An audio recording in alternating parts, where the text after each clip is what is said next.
আলহামদুলিল্লাহ, গণপ্রজাতন্ত্রী বাংলাদেশ সরকারের মাননীয় প্রধানমন্ত্রী জনাব তারেক রহমানের আমন্ত্রণে আমরা এখানে আজ ইফতারে একত্র হয়েছি। আমি অন্তঃস্থল থেকে ধন্যবাদ জানাই মাননীয় প্রধানমন্ত্রীকে আমাদেরকে আমন্ত্রণ জানিয়ে সমাহিত করবার জন্য। সেই সাথে বাংলাদেশ থেকে ক্ষুধা এবং দারিদ্র্য বেকারত্ব দূর করবার জন্য ওলামা ইকরামের যে অক্লান্ত পরিশ্রম এবং অবদান আছে সেটি আরও জোরালোভাবে ভূমিকা রাখবার সুযোগ আছে বলে আমি মনে করি।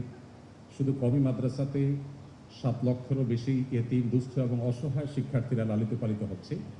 এই ছেলেগুলো, এই বাচ্চাগুলো যদি কওমি মাদ্রাসার পরিপূর্ণ তত্ত্বাবধানে লালিত পালিত না হতো, তাহলে বাংলাদেশে আজ যে সমস্ত কিশোর গ্যাং সহ যে সমস্ত সমস্যা এবং ক্রাইসিসগুলো আমরা দেখতে পাচ্ছি, এগুলো কতটা প্রকট আকার ধারণ করতে পারত সেটা বলার অপেক্ষা রাখে না।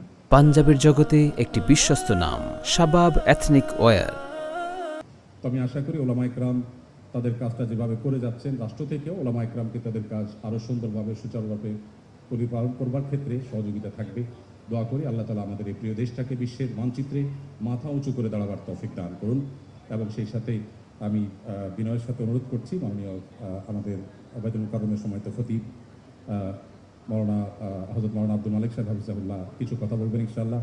ওলামা ইকরাম, ইমাম খতিব যারা আছেন, আমি মনে করি প্রায় 4 লক্ষের মতো মসজিদ এদেশে যে আছে, বাংলাদেশে সকল পলিটিক্যাল পার্টিগুলোর অফিস, সকল সরকারি অফিস একত্র করলেও 4 লাখের ধারে কাছে হওয়ার কথা নয়।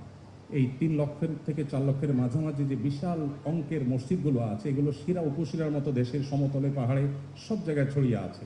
এই মসজিদগুলোর ইমামদেরকে যদি সঠিকভাবে রাষ্ট্রে ব্যবহার করা হয়, আমার মনে হয় রাষ্ট্রের চেহারা বদলাবার জন্য খুব বেশি কিছুর প্রয়োজন হবে না। দোয়া করি আবারও আল্লাহ রাষ্ট্রকে বিশ্বের মানচিত্রে মাথা উঁচু করে দাঁড়াবার তৌফিক দান করুন। ধন্যবাদ সবাইকে। ধন্যবাদ মাননীয় শায়খ আপনার বক্তব্যের জন্য।